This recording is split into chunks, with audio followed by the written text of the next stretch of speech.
Hey y'all, how y'all doing?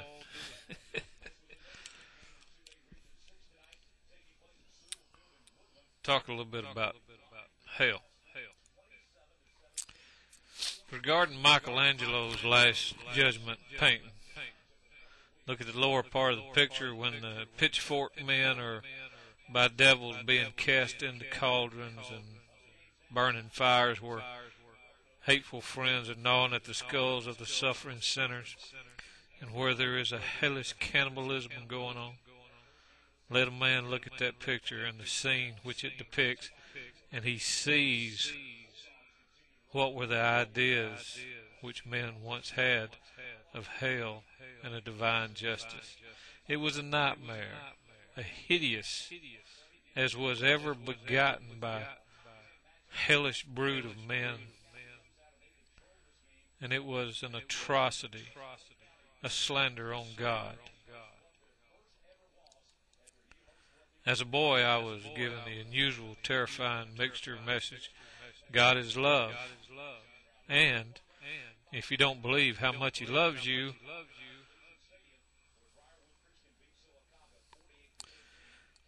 who will say with confidence that any kind of abuse of a child is more permanently damaging to the child than the threatening them with the eternal and unquenchable fires of hell? I read in the Gospels that Jesus forgave the men who nailed Him to the cross. He even promised, "This day you shall be with me in paradise," to the thief crucified next to Him. The thief who addressed Him simply as a man.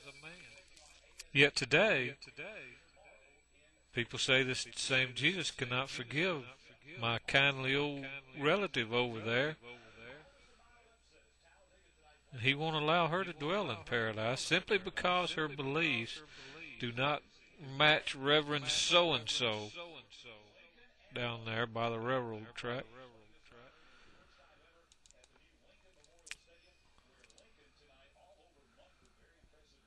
It's a big world. When I see all the continents, all the people all over the world, all the races of men, and I see their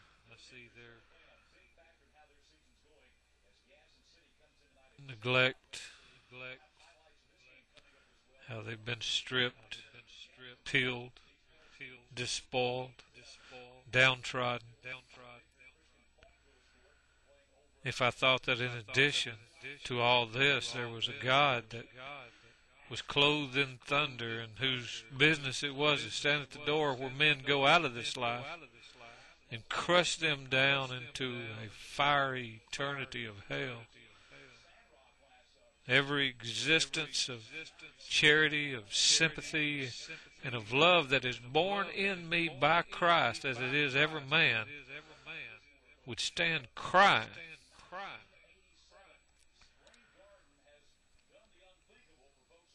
It would be the sorrow of the universe that would raise this cry from me.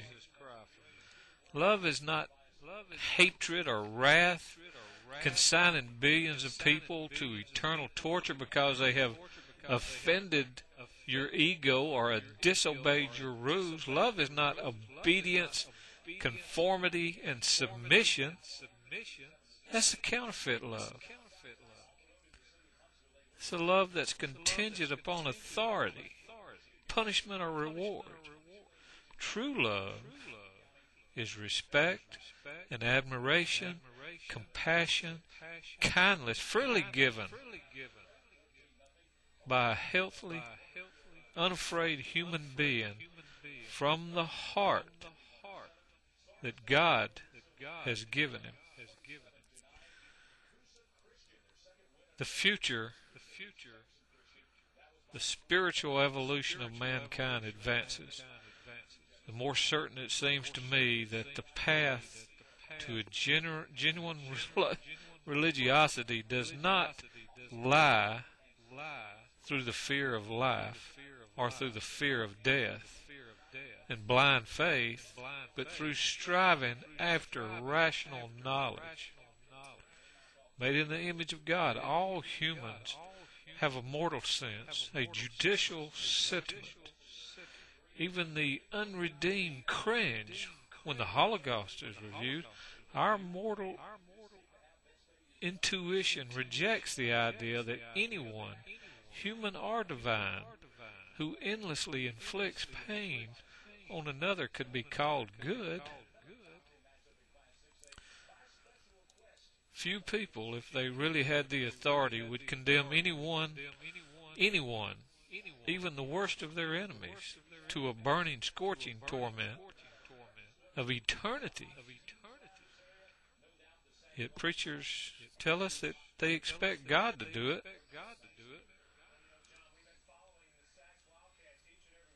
Those who impute such actions to God as make him resemble the worst of beings, and so run into downright demonism. I cannot help think that the menace of hell makes as many devils as the severe penal colonies of humanity make villains. Belief in a cruel God makes a cruel man. Those who can make you believe absurdities can make you commit atrocities.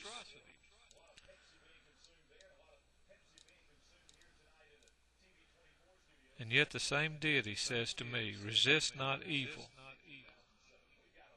Pray for those that despitefully use you. Love your enemies. He's not going to turn around and go against what he just told me and say, but I will eternally damn my enemies. Seems to me that even gods should practice what they preach.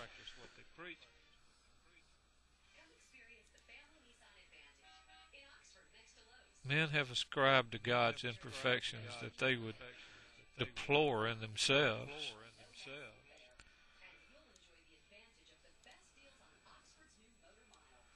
Nothing could add to the horror of hell except the presence of its Creator God. While I have life, as long as I draw breath, I shall deny with all my strength and hate with every drop of my blood this infinite lie of hell.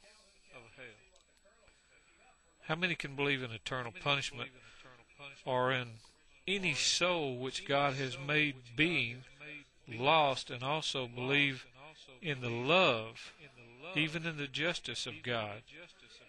It's a mystery indeed. Not afraid of any God in the universe who would send me or any other man or woman to hell. If there was such a being, he would not be God. He would be the devil. Scriptures tell me what punishments for sin are, and they don't tell me that it's hell. I've heard people say Christ used the word hell himself. You need to get you a good concordance. See what he's saying before you condemn people to this place of horrible men's making. I'm going to cool down now.